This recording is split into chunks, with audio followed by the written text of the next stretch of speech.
Buat kalian menonton video ini, kalian menjadi orang pertama yang mengetahui alur cerita Boruto Time Skip, di mana cerita Boruto semakin mendebarkan dan tentunya sangat menarik untuk dinikmati. Sekedar info, jika kalian belum menonton video sebelumnya, admin sarankan tonton terlebih dahulu, agar cerita yang admin buat bisa kalian mengerti alurnya, dan ini adalah bagian keempat dalam cerita, jadi langsung saja kita ke videonya, let's go!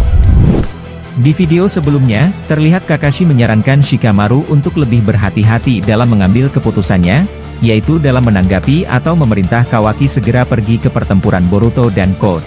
Kemudian Kakashi melanjutkan lagi dan berkata, "Mungkin ini saran dariku buatmu Shikamaru, aku rasa kita biarkan saja pertarungan mereka berdua terjadi, dari apa yang kita dengar, aku rasa Boruto tidak akan berbuat hal aneh dengan desa saat ini juga.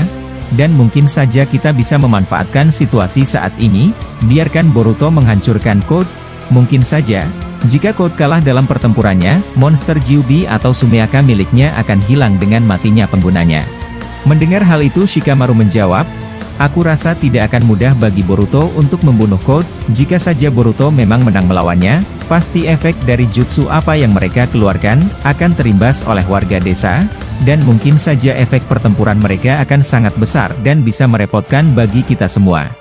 Berlari ke sisi lain, Kawaki yang sedang bersama dengan Mitsuki mendapatkan panggilan resmi langsung dari Hokage 8 lewat jutsu sensor Shintenshi no Jutsu. Shikamaru berbicara langsung kepada Kawaki lewat jutsu tersebut. Shikamaru berkata, "Maaf Kawaki, aku menghubungimu kembali. Seperti yang sudah dilaporkan oleh Jonin sebelumnya kepadamu, tentang rencanaku barusan. Apa kau bisa menjalankannya dengan baik? Aku ingin mendengarkan jawaban jujur darimu langsung mengenai strategiku barusan." Mendengar hal itu, Kawaki berkata, "Aku rasa strategi tadi cukup baik, tapi saat ini, aku masih belum bisa pergi dari tempat ini.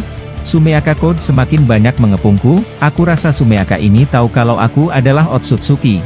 Seperti yang kuceritakan padamu sebelumnya, kalau Sumeaka ini berbicara langsung padaku dengan sebutan itu. Mungkin ini bukan saran atau apapun untukmu dariku, aku rasa Boruto memiliki urusannya sendiri terhadap Code, dan juga, setelah urusanku semua selesai menghabisi Sumeaka Code ini, aku akan langsung menemui mereka tanpa harus mendapatkan perintah darimu." Mendengar hal itu Shikamaru menjawab, "Baiklah kalau begitu, tapi aku tetap memintamu untuk melakukan apa yang menjadi rencana kita barusan." Setelah berbicara kepada Kawaki, Shikamaru berkata kepada Kakashi, "Aku rasa urusan mengenai itu, aku serahkan kepada Kawaki. Kalau begitu, sesuai permintaanmu Hokage ke-6, ayo kita pergi menemui Amado sekarang juga." Saat mereka berdua berjalan keluar dari kantor Hokage dan pergi meninggalkan tempat itu, tiba-tiba Shikamaru langsung menyaksikan bagaimana apa yang disampaikan tim Jonin barusan mengenai situasi di depan desa. Shikamaru dan Kakashi melihat pusaran angin puting beliung yang melingkar panjang sangat besar yang berada di depan desa. Kakashi yang melihat ekspresi Shikamaru berkata, "Aku rasa, mulai sekarang kita harus sudah bersiap untuk skenario paling buruk yang akan terjadi sebentar lagi. Jadi bagaimana tanggapanmu Shikamaru?" Mendengar hal itu dari Kakashi, Shikamaru menjawab, "Ya kau benar, ini benar-benar sangat merepotkan. Tapi aku sudah percayakan kepada Kawaki untuk menangani mereka berdua. Semoga saja hal buruk tidak terlalu berlebih terjadi. Kalau begitu ayo kita bergegas menemui Amado sekarang juga." Pada saat Kakashi dan Shikamaru sedang bergegas pergi menemui Amado, tiba-tiba mereka berdua harus dihadapkan dengan beberapa Sumeaka milik Code yang berukuran cukup besar.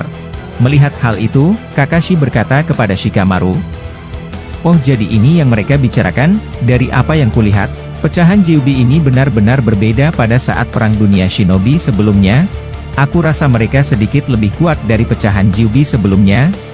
Mendengar hal itu, Shikamaru menjawab, "Aku harap kau tidak meremehkan mereka. Dari apa yang kudapat dari hasil laporan tim investigasi, pecahan Kyuubi ini cukup berbahaya. Ada beberapa shinobi Konoha sudah menjadi korbannya. Jika saja kita sedikit terluka akibat efek serangan Sumeaka ini, maka kita akan berubah menjadi pohon. Dan lagi, aku ingin memberikanmu sedikit informasi penting tentang mereka. Aku belum menyampaikan ini pada siapapun. Sebelumnya Kawaki memberikan laporan pertarungannya melawan Sumeaka tersebut, salah satu di antara mereka sepertinya memiliki akal pikiran dan kehendak bebas. Dan yang terburuknya lagi adalah, Sumeaka tersebut memiliki doujutsu Rinnegan di bola matanya." Mendengar hal itu dari Shikamaru, Kakashi berkata, Rinnegan? Oh jadi begitu ya, dengan apa yang sudah terjadi sebelumnya?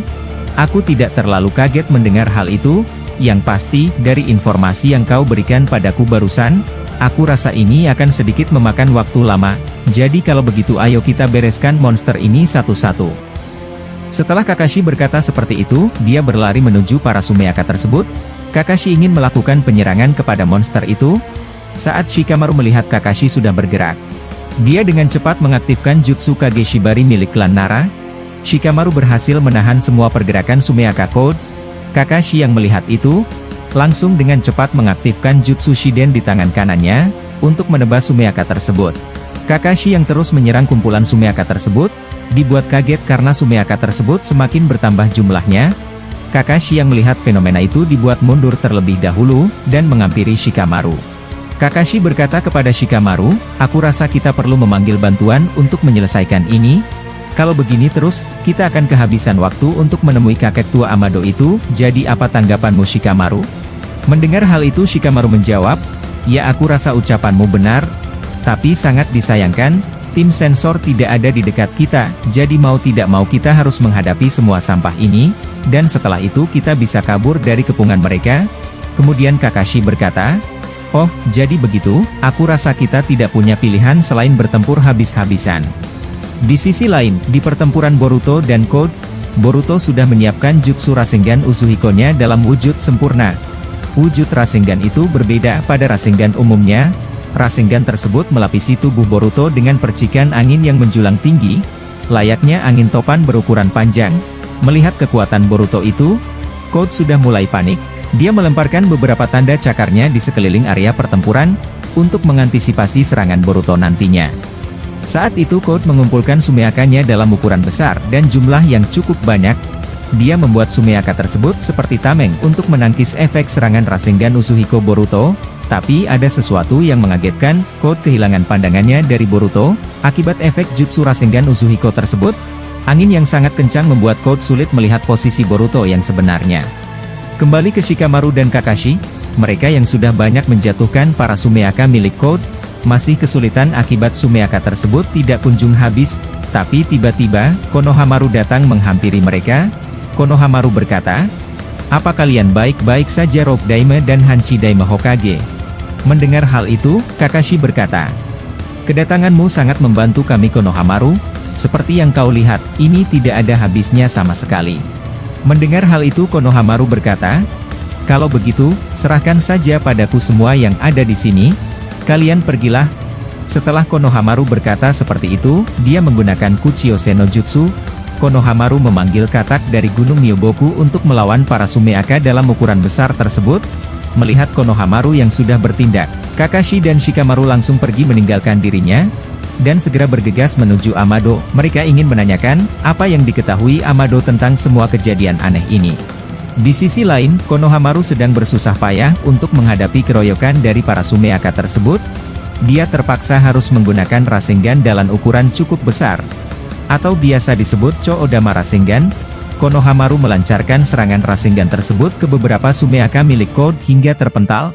Tapi seperti biasa, Sumeaka yang barusan dikalahkan, kembali muncul Sumeaka baru yang keluar dari dimensi Ishiki. Setelah Sumeaka dalam ukuran besaran keluar, Konohamaru harus dikagetkan kembali. Ternyata Sumeaka yang satu ini tidak seperti pada Sumeaka pada umumnya, dan Sumeaka ini memiliki mata Rinnegan di mata kanannya. Melihat itu, Konohamaru panik, dan melancarkan beberapa serangan ke arahnya. Tapi sangat disayangkan, Sumeaka satu ini memiliki kecerdasan yang berbeda dari Sumeaka sebelumnya. Dia dengan mudah menghindari serangan Konohamaru. Dan Sumeaka ini memiliki kehendak yang sangat bebas, dia bisa berpikir seperti pada manusia umumnya. Melihat Sumeaka tersebut, Konohamaru bersikap waspada yang sangat tinggi. Apalagi setelah mengetahui kalau Sumeaka tersebut memiliki mata Rinnegan. Tapi setelah Konohamaru berpikir demikian, tiba-tiba Sumeaka tersebut menghilang dari pandangan Konohamaru.